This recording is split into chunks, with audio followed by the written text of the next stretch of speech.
To get into my chat with Elton John just before we started this show. Maybe it was about 3 weeks ago, 3 or 4 weeks ago. We're invited over to Elton's house, to his vinyl room, which, as you can imagine, is pretty well stocked. It's giving sort of rough trade levels of vinyl going on, but in Windsor. We went over and chatted all about his new favourite discoveries.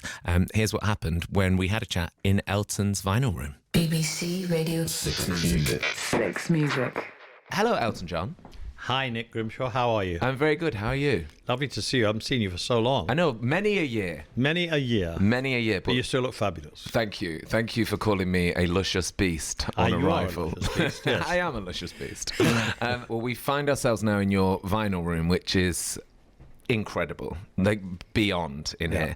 Is there a filing system? Is it genre? Is it alphabetical? No, it's all in alphabetical order. But we're running out of space already. Yeah, need to get a few more shelves in here. I love it up here. Yeah. Now, this vinyl collection's really only came to be in the last 5 or 6 years, because I sold my original vinyl collection to raise money for the Elton John Ace Foundation. It's the first thing I did to raise money for the foundation was to sell all my albums and singles. I had a lot of singles. Wow. But then, of course, vinyl made this incredible comeback. And I miss the ritual of playing vinyl, and it's something magical about it. And even now, watching the record go round with stylus on it and hearing music come out, it's just, I've been like that ever since I was a kid, when it was 78. So yeah, it's still like, how is this working? How the hell does this work? Yeah. Like you say, it's such a ritual, like getting a record out and getting vinyl out, or even when, you know, I was into or able to go out and buy music on my own, sort of, you know, 14, 15, and my mum had let me go and buy a record, and you'd have to have that moment before you listen to it where you were learning about the record, and you'd be looking through it, and you'd be reading the lyrics, and they sort of didn't mean anything to you because you'd not heard the songs. Right. And I vividly remember going to get Khaleesi's first record and just being really obsessed with her and this whole world, and reading the lyrics and not hearing the songs. But is there a record that you remember getting and loving the artwork and the feel of it even before you'd experienced the sound? There's so many. I mean, Sgt. Pepper. I remember cycling to my local record store, and because it was a gatefold sleeve, one of the first, I sort of rode back with my right hand on the handlebars and the left hand holding the record. And of course, it was, you know, the Peter Blake sleeve and everything about it. And then music from Big Pink by the band, because that influenced us so much. And then talk to me about the new, because you're known as someone that's always championing the new and known for your, you know, excellent taste in new music. What is it about the new that you love so much? Well, because I know the old. It's in my computer up here. And just, it's so exciting for me. It's there's so much good stuff out there. And I find it very, very inspiring. More inspiring than anything else, really, culturally, is to listen to the new music that's coming out. Some of it's awful, but a lot of it is fantastic. So that's what I love to do. I've made friends with so many people because of it. Is there anything that you never got into? Is there a genre that you never really fell for? No. Yeah, good. Correct answer. Yeah. I mean, as a musician, you know, people say, oh, rap music's crap. And then I'd say, no, it's not. Could I make a rap record? Absolutely not. And then when you go and see someone like Eminem in the studio and watch him, and it's like, it's so many ideas thrown together. I mean, when Eminem produced the Tupac record and it had a sample of Indian Sunset on it for Ghetto Gospel, it was one of my proudest moments. It's like, oh my God, I can die and go to heaven. All sorts of music have their own place, whether it's thrash metal, whether it's country, whether it's jazz, whether it's Britpop. There's something for everyone, and I'm not a snob, and I love pop music. I'm the same in that I can listen to everything, and my dad was very like into his thing, and like he couldn't get out of the genres that he loved. But I'm again into sort of all sorts of music, but I will get very obsessed with like shoegaze for a week, or I only want to listen to like female punk for a week. I go all in on a genre for a little bit of time. Yes, you can. My dad was a big band lover because he played in a band. So I grew up with Frank Sinatra and Count Basie, which was fantastic. But when rock and roll happened, he didn't like that whatsoever. He had no love of the music that changed the world. there's something good in everything. There's sometimes when I just want to listen to classical piano music because it's soothing and everything.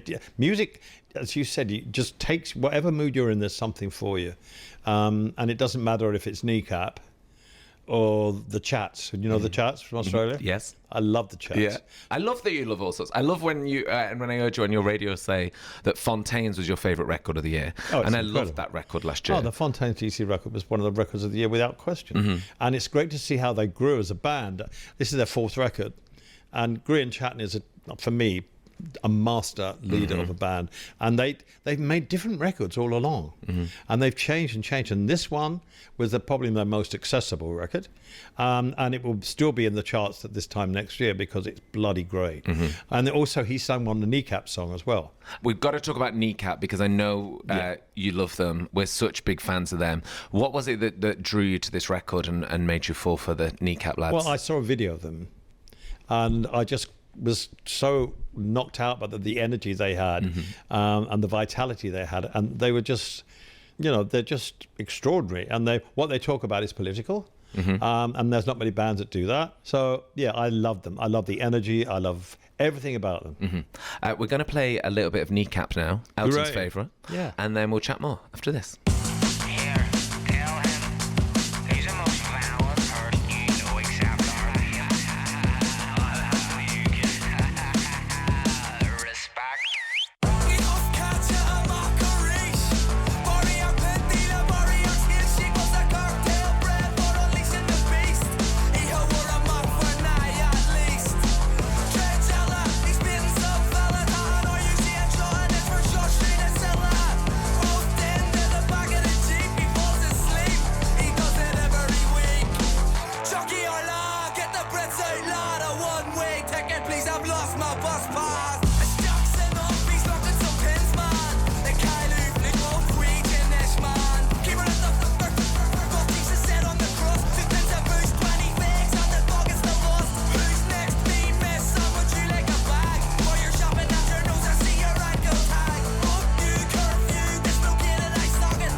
It's Nick Grimshall on Six Music. I'm here with Elton John. Elton, I thought we could go through some of your records that you've picked for us today. Okay. Some stuff that we love on Six and we know that you love too. Okay. We're going to start with Perfume Genius. Yes. Perfume Genius is going to be at the Six Music Festival at the end of the month, right, which we're very excited about. What is it about Perfume Genius that you fell for? He's kind of unique. I just love his songs. I love his productions. I love the fact that he is kind of unique as a performer. And I've loved all his records. Everything he releases, we play. Well, if you want to come to Manchester for Six Music Festival, right, Eileen Grimshall will have you. You can stay. Yeah. Next up, we want to talk about BB Doobie, who we've loved playing. Well, it was so wonderful this year that she finally had her number one record.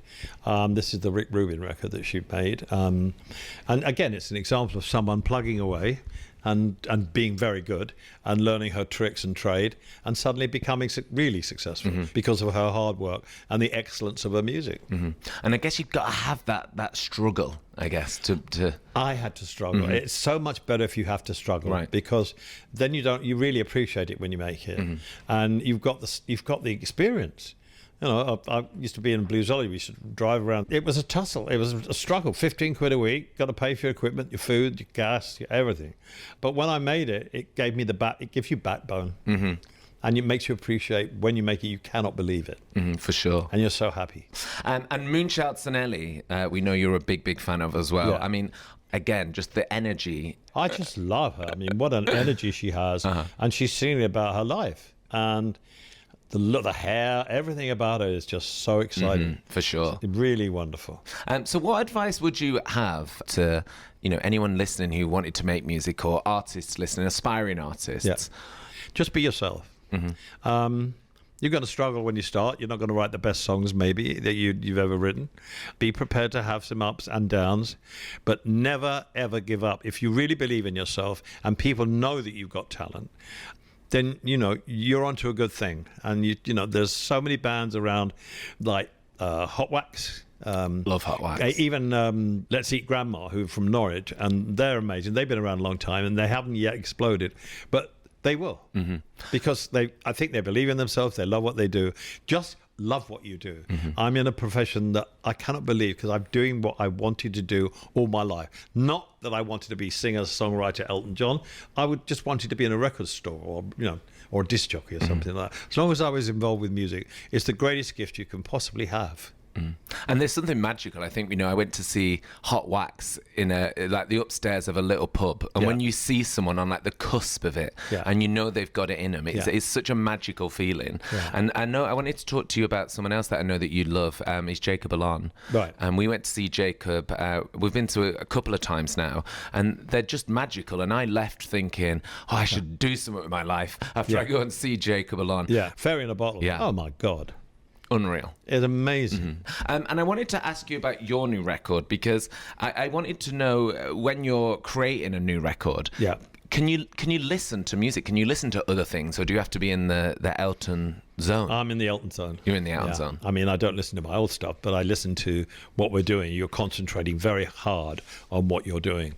And then as soon as I finished, I'm back out in the Elton zone, and off we go. I love the Elton zone. Love the Elton zone. And then do you ever, I don't know, maybe you do, maybe you don't. Do you ever, is there any nerves when you're releasing a new record? Is there any self-doubt? All the time. Oh, really? It never goes away. Right. When you play new tracks to people, you still feel the same as you did when I was playing Empty Sky, my first album to somebody. It never goes away, nor should it. Fear is the greatest motivator. Wow.